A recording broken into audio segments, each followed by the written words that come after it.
ఇంత క్రితం చెప్పినటువంటి లెసన్స్కి ఆన్సర్స్ ఇవి మీరు చేసి కరెక్ట్ చెక్ చేసుకోండి అని చెప్పింది నేను. ఇప్పుడు ఆన్సర్ చూడండి. we visited not only హైటెక్ సిటీ బట్ ఆల్సో హైదరాబాద్. ఇందులో ఒకటే సబ్జెక్ట్ ఉంది, we subject, visited verb two, not only అనేది నెగటివ్, ఇది యాడ్ వర్బు, హైటెక్ సిటీ అనేది ఆబ్జెక్ట్. బట్ కంజక్షన్ ఉంది. ఆల్సో హైదరాబాద్ అనే ఉంది, ఇంకో సబ్జెక్ట్ లేదు, ఇంకో వెర్బ్ లేదు. ఒకటే సబ్జెక్ట్ ఉండి ఒక వెర్బ్ ఒక ఆబ్జెక్ట్ ఉండి ఒక ఫ్రేజ్ ఉంటేనే సింపుల్ అది. మరి కాంపౌండ్కు 2 సబ్జెక్టులు 2 వెర్బులు 2 ఆబ్జెక్టులు ఉండి నడుమ కంజక్షన్ ఉండాలి. ఇప్పుడు వి విజిటెడ్ హైదరాబాద్ పూర్తి అర్థం ఇస్తుంది. అండ్ వి విజిటెడ్ హైటెక్ సిటీ మళ్ళీ పూర్తి అర్థం ఇస్తుంది. మళ్ళీ ఇంట్లో కూడా వి సబ్జెక్ట్ ఉంది, విజిటెడ్ వర్బ్ టు, హైటెక్ సిటీ ఆబ్జెక్ట్. అట్లా 2 సబ్జెక్టులు 2 వర్బులు 2 ఆబ్జెక్ట్ ఉంటే కాంపౌండ్ అది. మరి కాంప్లెక్స్ మీద వి విజిటెడ్ హైదరాబాద్ ఇది మెయిన్ క్లాస్ పూర్తి అర్థం ఇస్తుంది. As well as we visited హైటెక్ సిటీ, దాంతోపాటు హైదరాబాద్ కూడా హైటెక్ సిటీ కూడా చూసాం దాంతోపాటు అని. అది సబార్డినేట్ క్లాస్ అన్నట్టు. దానిపైన ఈ సబార్డినేట్ క్లాస్ ఆధారపడి ఉంటుంది. యాజ్ వెల్ యాజ్ దీంతో పాటు హైదరాబాద్ కూడా చూసినాము అని. Besides Delhi is capital of India, ఇది ప్రిపోజిషన్. ఢిల్లీ ఇండియాకు క్యాపిటల్ అయి ఉండి కూడా, భారతదేశానికి రాజధాని అయి ఉండి కూడా, it is also the largest city. మళ్ళీ ఇక్కడ కామ పెట్టి ఇట్ సబ్జెక్ట్ ఉంది, ఈజ్ బీఫామ్ వర్బ్ ఉంది, ద లార్జెస్ట్ సిటీ అని ఉంది ఇన్ ఇండియా. 2 వాక్యాలు ఉన్నాయి. బిసైడ్స్ అనే ప్రిపోజిషన్ ముందు ఉండి ఒక కంప్లీట్ సబ్జెక్ట్ వెర్బ్ ఆబ్జెక్ట్ ఉన్నది. అది it is also the largest city అని.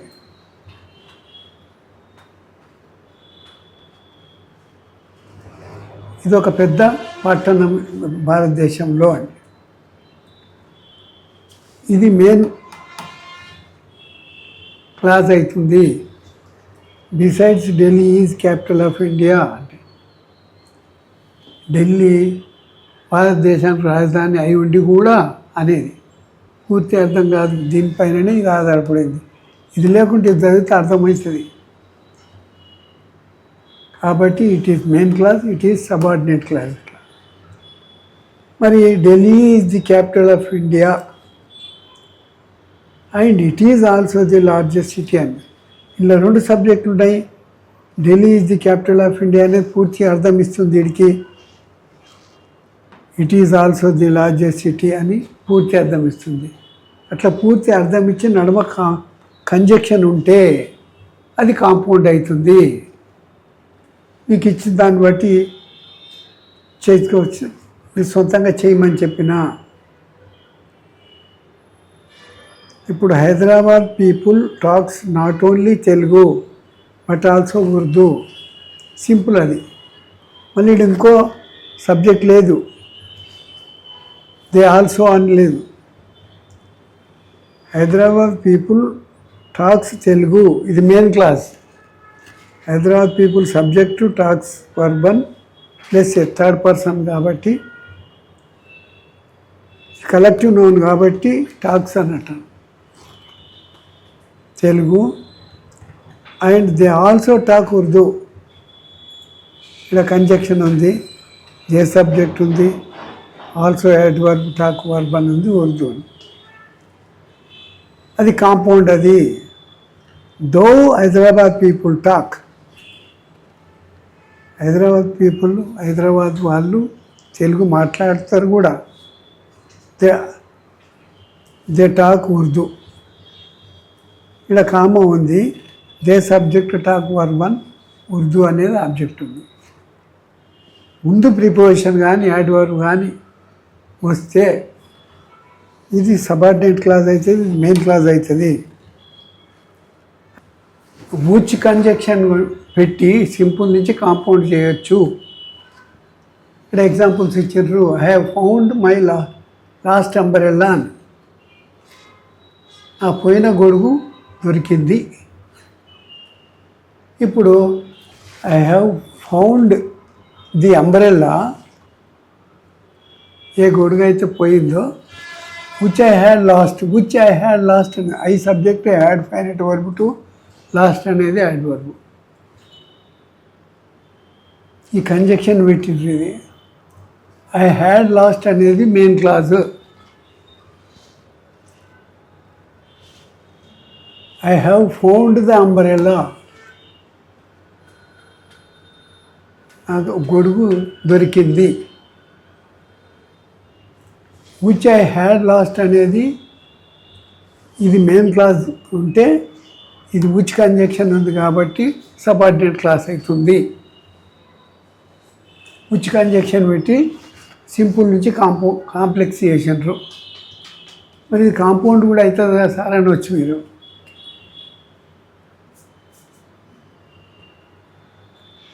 ఇప్పుడు ఈ కంజక్షన్ అండ్ కానీ ఎట్ కానీ వైఈటి ఎట్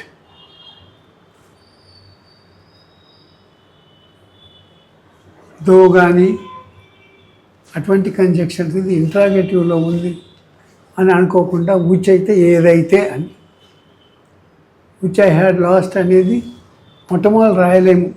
ఇట్లా రాస్తే మెయిన్ క్లాస్ అయినాక ఈ సబార్డినేట్స్ అది రాస్తారన్నమాట. అట్లా కూడా రాయొచ్చు. I have not received your parcel. I have not received the parcel.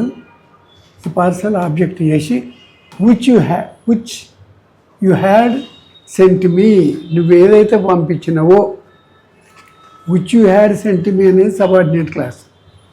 I have not received the parcel అనేది subject have finite verb 1 not and negative received verb 3. ఇది ప్రజెంట్ పర్ఫెక్ట్లో ఉంది. ఇది పార్సల్ ఆబ్జెక్టు. ఇది మొత్తం మెయిన్ క్లాస్. ఇది which you had sent me అనేది subordinate clause, ఏదైతే నువ్వు పంపినావో అని. విచ్ కంజక్షన్ పెడితే సింపుల్ నుంచి కాంప్లెక్స్ అయింది. Here is the pencil you lost yesterday.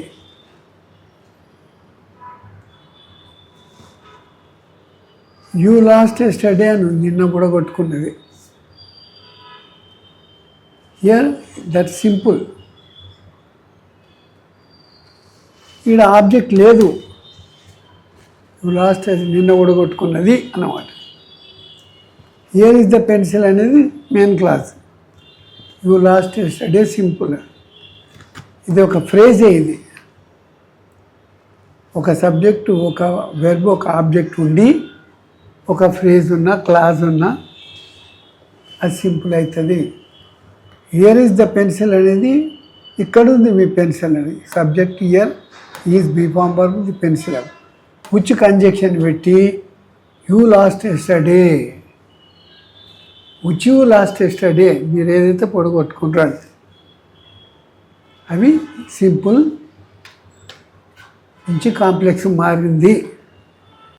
Simple to complex using who, ఎవరు అని.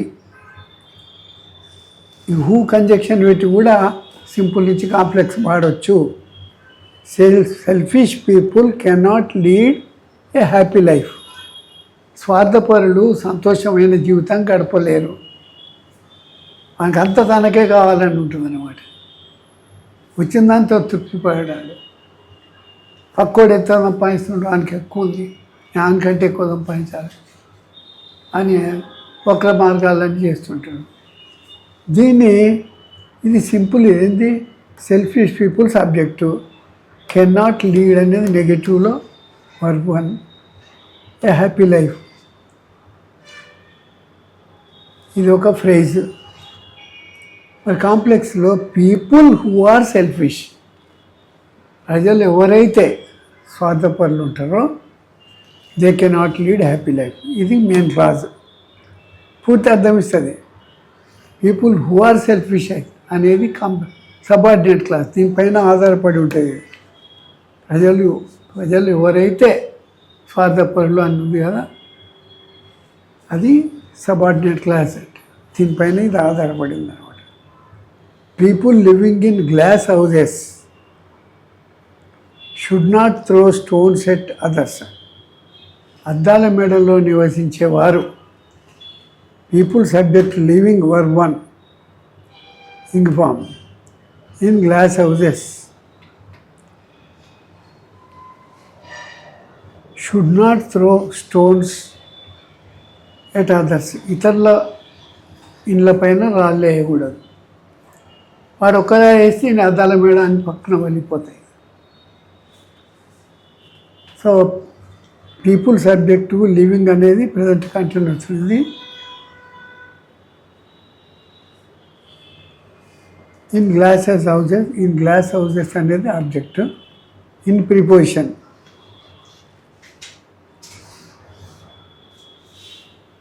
ఇక్కడ దే అనేది లేదు. Should not throw stones. ఎంత పొడుగు ఎన్ని ఫ్రేజెస్ ఉన్నా కానీ సబ్జెక్ట్ ఒకటి లేక ఆబ్జెక్ట్ ఒకటి లేకుంటుంటే ఏదన్నా లోపిస్తే వర్బ్ లోపించి సబ్జెక్ట్ కానీ ఆబ్జెక్ట్ కానీ లోపిస్తే అది ఫ్రేజెస్ అవుతాయి. కాబట్టి 2-3 ఫ్రేజెస్ ఉన్నా కానీ ఒక సబ్జెక్ట్ ఒక వర్బ్ ఆబ్జెక్ట్ ఉంటే అది మెయిన్ క్లాస్. దానికి ఫ్రేజెస్ కలిసి ఉంటే సింపుల్. అది ఇక్కడ హూ తోటి మళ్ళీ కాంప్లెక్స్ చేసి చూడండి. ఇక్కడ people who live in glass houses, ప్రజలు ఎవరైతే అద్దాల మేడ నివసిస్తారో they should not throw stones at others. ఇది మెయిన్ క్లాస్. వాళ్ళు అద్దాల మేడ ఇతరుల ఇళ్ళ పైన రాలేయద్దు. అది ఈ సబార్డినేట్ క్లాస్. హూ కంజక్షన్ పెట్టి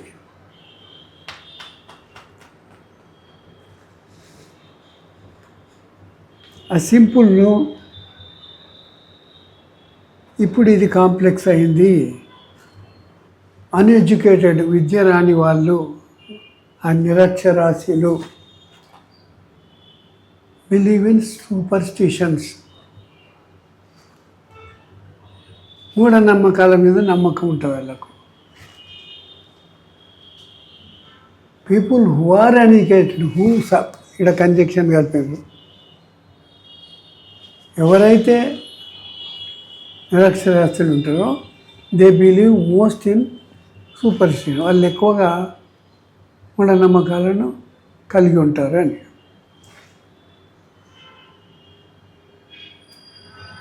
మూఢనమ్మకం అనేది దేవుని పైన కావచ్చు, దయ్యం పైన కావచ్చు.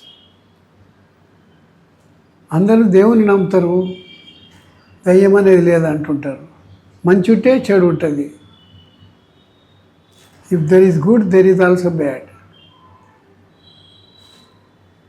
చాలామంది కంప్లీట్ నాస్తికులేమో ఏది నమ్మరిగా. So it is different.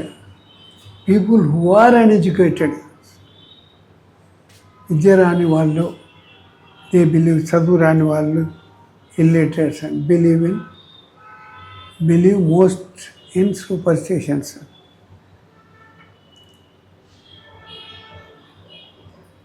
చదువు రాని వాళ్ళు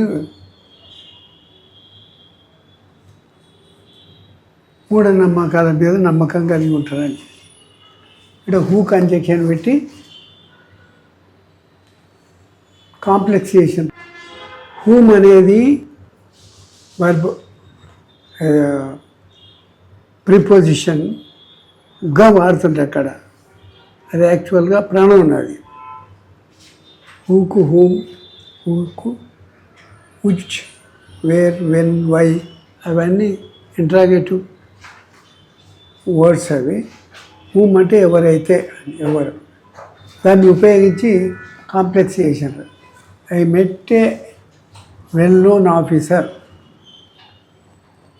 బాగా తెలిసినటువంటి ఒక అధికారి కలిసిండు అన్నాడు. I met an officer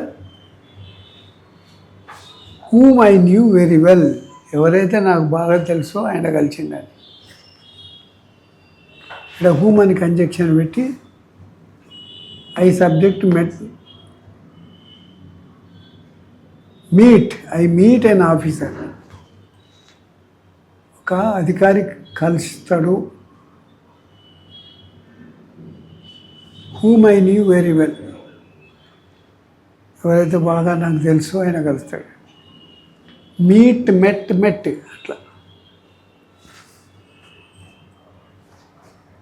complex అయింది ఇది. ఒక సబ్జెక్ట్ ఉంది, ఒక వర్బ్ అని ఉంది, అండ్ ఆఫీసర్ ఆబ్జెక్ట్ ఉంది. Whom I knew very well అనేది ఇంకొక సబార్డినేట్ క్లాస్ అయితే ఇది చేర్చడం వల్ల. మై బిలివెంట్ గ్రాండ్ పా ఈజ్ డెడ్, నా ప్రియమైన తాత చనిపోయిండు అని సింపుల్ అన్నమాట. మై బిలివెంట్ ఇది మొత్తం సబ్జెక్టే, గ్రాండ్ పా మొత్తం సబ్జెక్ట్ ఇంతవరకు. ఈజ్ B1 డెడ్, దీన్ని బట్టి కాంప్లెక్సేషన్ there was my grandpa అని, ఒక there subject was B2, my grandpa అని ఆబ్జెక్ట్ చేసుకొని whom I love is dead అని బిలెవెంట్ నుంచి లవ్ అనే వర్బ్ తయారు చేసుకొని ఈజ్ డెడ్ అనేది కాంప్లెక్సేషన్ అనమాట. మరి ఇట్లెందుకు చేయాలి, ఎందుకు నేర్చుకోవాలి? ఒక విషయాన్ని 33 పదాలలో రాయమంటారు, 100 పదాలలో రాయమంటారు. అప్పుడు 100 పదాలు రాయమన్నప్పుడు కాంప్లెక్స్ కాంపౌండ్ వాడాలి. 33 పదాలు రాయమంటే చిన్న షార్ట్ చేసి వాడాలి. ఇట్లా సింపుల్గా. The man I saw yesterday is dead, నిన్నటి రోజు నేను చూసిన మనిషి చనిపోయాడు. సింపుల్ అది. Whom I saw the man, నేను ఎవరినైతే నిన్న చూసినో ఈజ్ డెడ్ అండి. హీ ఈజ్ డెడ్, ఈ సబ్జెక్ట్ ఉంది, is B form verb 1, dead అని ఆబ్జెక్ట్ ఉంది. Corrections between is used with 2 persons or things, among is used with the more than 2, ఇద్దరు వ్యక్తులు కానీ వస్తువులు ఉంటే బిట్వీన్ వాడాలి. ఇది ఆల్రెడీ మనకు ప్రిపోజిషన్స్ వచ్చింది. ఎమాంగ్ అనేది చాలామంది ఉంటే వాడాలి. ఈ డిస్ట్రిబ్యూటెడ్ ద స్వీట్స్ బిట్వీన్ ఈ 3 children, ఇద్దరికంటే ఎక్కువ అట్లా అనొద్దు. ఈ distributed the sweets among is 3 children అనాలి. చాలామంది ఉన్నారు కాబట్టి ఎమాంగ్ వాడాలి, ఇద్దరు కంటే ఎక్కువ ఉండరు. The 2 brothers divided the property among themselves అన్నారు. ఇప్పుడు ఇద్దరే ఉండరు, ఎమాంగ్ వాడద్దు. The 2 brothers divided the property between themselves అనాలి. వాళ్ళిద్దరి మధ్యన పంచుకోరు. దే క్వారల్డ్ బిట్వీన్ దెమ్సెల్వ్స్, అది తప్పది. చాలామంది వాళ్ళే కొట్లాడుకుంటారు. దే క్వారల్డ్ ఎమాంగ్ దెమ్సెల్వ్స్, చాలామంది కాబట్టి ఎమాంగ్ వాడాలి. ఇది జీకే. దానికి మీరు తెలుసుకోండి, ఆన్సర్స్ సొంతంగా రాయాలి. నెక్స్ట్ లెసన్లో నేను ఆన్సర్స్ పెడతాను, కానీ మీరు రాసినంతవరకు correct. There are so many ways to know. ముఖ్యంగా గూగుల్లో చూస్తే దొరికిపోతాయి, లేదా పేపర్స్ ఫాలో అయ్యేటోళ్ళకి తెలుస్తుంది. తర్వాత జీకేలో చూస్తే గ్రూప్ 1 దాంట్లో జీకేలో ఇస్తారు, సివిల్స్ దాంట్లో కూడా జీకేలో ఇస్తారు. మ్యాటర్ గ్యాదర్ చేసుకోవాలి. What are the big public limited companies in Hyderabad? Public limited company అంటే పబ్లిక్ ప్రజలది సగం, గవర్నమెంట్ సగం ఉంటుందంట. అటువంటిది పబ్లిక్ లిమిటెడ్ అంటారు. షేర్స్ అమ్ముతారు వాళ్ళు. భాగాలు, అట్లా పార్ట్నర్షిప్ ఉంటుంది. అవి హైదరాబాద్లో ఎన్ని ఉన్నాయి తెలిసిపోతుంది మీకు. Can you name them some such as BDL ఉంది, Bharat dynamic limited, BHEL Bharat heavy electronics limited, ICRISAT, ఇది అబ్రివేషన్ ఇగ్రిసైడ్ అనేది కూడా, ఈసీఎల్ అనేది కూడా.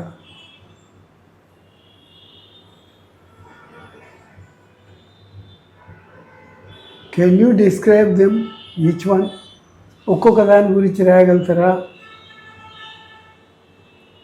బీడిఎల్లో ఏం తయారవుతాయి, అది ఇప్పుడు ఈ ప్రజెంట్లో ఎంత ఫేమస్ అయిపోయింది ఇండియా మొత్తంలో, బిహెచ్ఈలో ఏం తయారైనవి, ఇక్రిసైట్లో ఏం తయారైంది, ఈసీఎల్ ఏం తయారైంది, అన్నీ పబ్లిక్ లిమిటెడ్ కంపెనీలో ఒక్కొక్క దాని గురించి ముందు తెలుగులో రాసి సబ్జెక్ట్ ఆబ్జెక్ట్ వర్బ్ ఉంటే సబ్జెక్ట్ వెర్బ్ ఆబ్జెక్ట్గా మార్చి రాయండి. Can you describe them each one for what are famous, ఇది ఒక్కొక్కటి for what are they famous, ఇది అవి దేనికోసం ప్రఖ్యాతి చెందినవి. How they are serving India and in which fields, భారతదేశానికి ఎలా సేవ చేస్తున్నాయి, ఏ శాఖలో చేస్తున్నాయి. Write in a separate sheet for each of this above, ఒక్కొక్క దానికి క్లియర్గా ఆన్సర్స్ రాసి ఇందులో రాసుకోవచ్చు మీరు. స్పెల్లింగ్ టెస్ట్ ఇదివరకు ఇచ్చినవి సి కరెక్ట్ అన్నమాట, COMMITTE కమిటీ,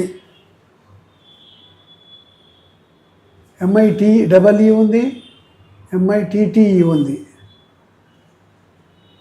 ఇక్కడ ఓన్లీ ఏమో సింగిల్ ఏముంది, ఇక్కడ డబల్ ఏముంది, ITT ఉంది, EE ఉంది, కమిటీ.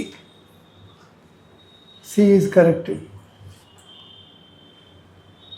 కరెస్పాండెన్స్ సంప్రదించడం, కరెస్పాండెన్స్ కోర్సెస్ అంటారు. వాళ్ళు ఇచ్చిన నోట్స్ చదువుకొని పరీక్షలు రాయాలి. CORRES ఉంది, PONDENC ఉంది, CORRES ఉంది, PANDENC ఉంది, CORRES ఉంది, PONDENC ఉంది. ఇది కరెక్ట్. CORRES PONDENC. దీన్ని ఒకటికి 5 times రాస్తే ఇక మర్చిపోరన్నమాట. డిసిప్లైన్, DISCI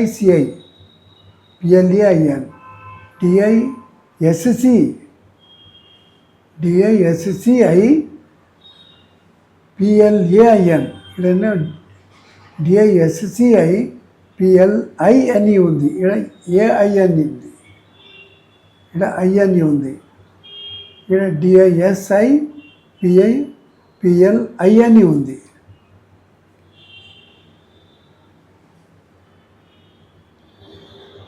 ఇక్కడ సి లేదు, ఇది కరెక్ట్ అన్నమాట. డిసిప్లైన్ ఇది correct.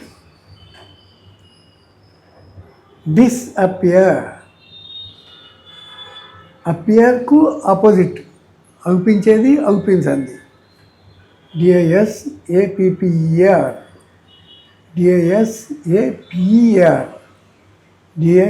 DISSAPPER. A is correct. Disappear. Embraced, EMBRASSED, EMBARRACD, EMBARRASSED. Embraced, ఆలింగనం చేసుకోవడం. కౌలించుకోవడం. So C is correct.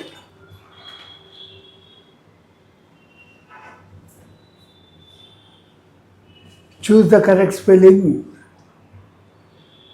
ఇవి మీరు సరిగ్గా చూడండి. ఎగ్జాగరేషన్, ఎక్స్పీరియన్స్, ఎన్వైరన్మెంటల్, ఎగ్జిస్టెన్స్ ఉద్భవించడం, ఫినాన్షియల్ కరెక్ట్ మీకు చేసి రేపు ఆన్సర్స్ పెడతాను, చెక్ చేసుకోండి. ప్రిపోజిషన్ అగ్రీ విత్ అంగీకారయోగ్యమైన అన్నట్టు. Sweet salt does not agree with sugar patients. మిఠాయిలు ఉప్పు షుగర్ పేషెంట్స్కు సరిపడవు, తీసుకోకూడదు. అవి వాడకం వాళ్ళకు కుదరదు. షుగర్ ఎక్కువైతుంది ఏదైనా తింటే. సాల్ట్ తింటే మళ్ళీ బీపీ ఎక్కువైపోతుంది, తక్కువ అయిపోతుంది. ఈడియం నానుడి. ఫాస్ఫర్ అనే దానికి అర్థము టు బి రిగార్డెడ్, గుర్తింపు పొందిన అని అర్థం. ఫాస్ఫర్ అంటే పాసాన్ని ఉత్తీర్ణుడు పొందడం అని కాదు. దాని యొక్క మీనింగ్ గుర్తింపు పొందిన అన్నాడు. In Telugu language Gurajada Apparao passes for patriotic lyrics అంటుంది.